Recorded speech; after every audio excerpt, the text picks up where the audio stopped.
And ఇప్పుడు అసలు విషయానికి వస్తే అతనికి శిక్ష పడుద్దా లేదా వీళ్ళు ఏం చేశారు అనేది పక్కన పెడితే సమయం సందర్భం వచ్చిన కూడా మాట్లాడుతున్నాం మనం.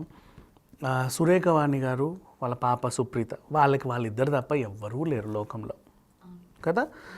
వాళ్ళిద్దరు కలిసి డ్యాన్స్లు వేసుకుంటూ పాటలు పాడుకుంటూ వంటలు వండుకుంటూ వీడియోలు పెడితే ఆంటీ నీ కూతురు భలే తయారైంది ఎప్పుడు పంపిస్తావు, ఇలాంటి నీచమైన మెసేజ్లు. వాళ్ళు ఏంటంటే సురేఖ వాణికి వంటలు అంటే చాలా ఇష్టం. షూటింగ్ లొకేషన్లో కూడా తలకాయ కూరలను అవన్నీ మంచిగా వండేది, గంటలు భలే ఉండేది. అంటే అదొక సరదా, కొంతమందికి అది ఇష్టం. ఇప్పుడు నాకైనా సరే పొద్దంతా ఎంత వర్క్ చేసి ఎన్ని ఛానల్స్ తిరిగినా ఈవినింగ్ కొంచెం స్ట్రెస్ రిలీఫ్ వంట అనిపిస్తుంది, ఏదో సరదాగా అట్లా ఏదో ఒక అలవాటు ఉంటుంది కదా చాలామందికి. అలా తను అట్లా వంట పిచ్చున్నోళ్ళు ఖాళీగా ఉంటే 4 రకాలు వండుకుంటారు. ఇది చికెన్, ఇది మటన్, ఇది ఫిష్ ఫ్రై అని ఒకరోజు 4-5 డైనింగ్ టేబుల్ నిండా వంటలు పెట్టారు. వాళ్ళిద్దరే ఉండేది. మీరిద్దరే కదా, ఎవరిని పిలవడానికి ఎంతమంది వస్తారు రోజు మీ ఇంటికి, ఎంతమందికైనా వండామని చెప్పి కామెంట్లు. చాలా నీచంగా. సరదాగా వంటల్ని చూడొచ్చు, అరే భలే ఉంది అనొచ్చు. నువ్వు కావాలంటే దిష్టి పెట్టు, తప్పేం లేదు. అంటే ఈ సెలబ్రిటీల వరకు కాకుండా కామన్ పీపుల్, మీరు అన్నట్టు కామన్ వాళ్ళు కూడా ఇట్లాంటివి చేసి పెట్టుకున్నా సరే నెగిటివ్ చేసే వాళ్ళు ఉన్నారు.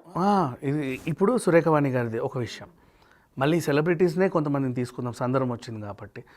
ఐశ్వర్య రాయ్ వాళ్ళ పాపని ఆరాధ్య సంథింగ్, నువ్వు ఎందుకు ఐశ్వర్యలా పుట్టలేదు, ఒక ఐశ్వర్య అంటే కూతురంటే ఎంత అందంగా ఉండాలి, నువ్వెందుకు అలా ఉన్నావు, నువ్వెందుకు ఇలా ఉన్నావు అని పిచ్చి కామెంట్లు. వాళ్ళు కేసు పెట్టే వరకు వెళ్ళింది. అండ్ రేణు దేశాయ్ అయితే పిల్లని దాచేసింది, చూపిలా ఎవరికి కొన్నాళ్ళ పాటు, అసలు ఆ పిల్లల్ని దాచేసింది ఎందుకు అనవసరంగానే. మంచులక్ష్మి వాళ్ళ పాపతో ఫోటోలు వీడియోలు పెడితే ఆ పిల్ల బాగా పాడుద్ది, చిన్న పెప్ప, డ్రాయింగ్స్ వేస్తుంది, ఏవేవో చేస్తుంది, ఆమెకి ఇష్టం.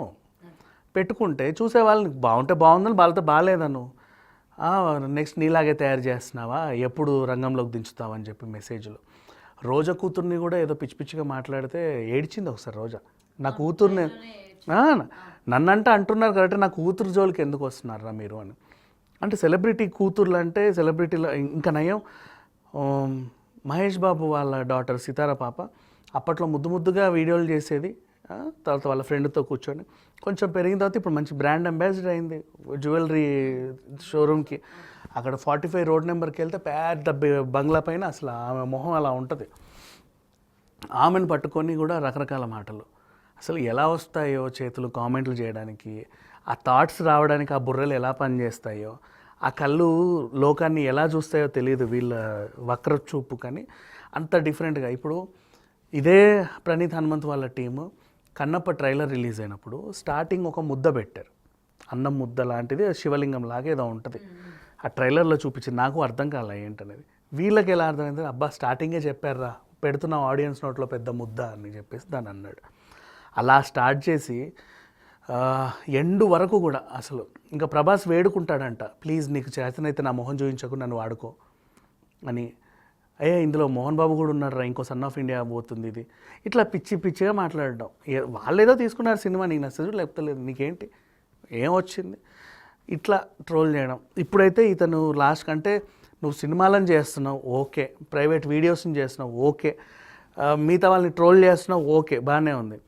ఇప్పుడు పర్సనల్గా వెళ్ళి తల్లి కూతురికి, తండ్రి కూతుర్ల మధ్యలో అనుబంధాలని, ఇట్లాంటివన్నింటినీ కూడా నువ్వు వక్రంగా చేస్తున్నావు అంటే ఇంకా నేను ఇలాగే వదిలేస్తే ఇంకా పోను ఇంకేం చేస్తావు. నేను ఇంత చదివిస్తే ఉన్నమతి పోయింది అంటారు చూసావా, ఆ టైపు మనుషులు వీళ్ళు.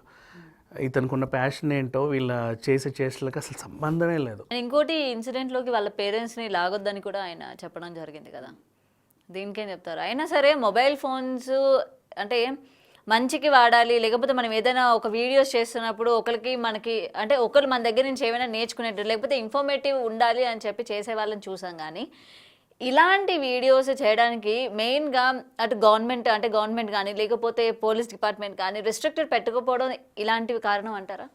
అట్లా ఏం లేదు, మా చేసేవాళ్ళు చేస్తూనే ఉంటారు. ఇప్పుడు for example adult content, porn content వాళ్ళు బ్యాన్ చేశారు, చూసేవాళ్ళు చూడాలన్నా ఓపెన్ అవ్వవు. సేమ్ అలాగే అదేంటిది, ఇప్పుడు వీడిని ఎలా నువ్వు బ్లాక్ చేస్తావు, అతను చేసే వీడియో నీకు తెలియదు కదా.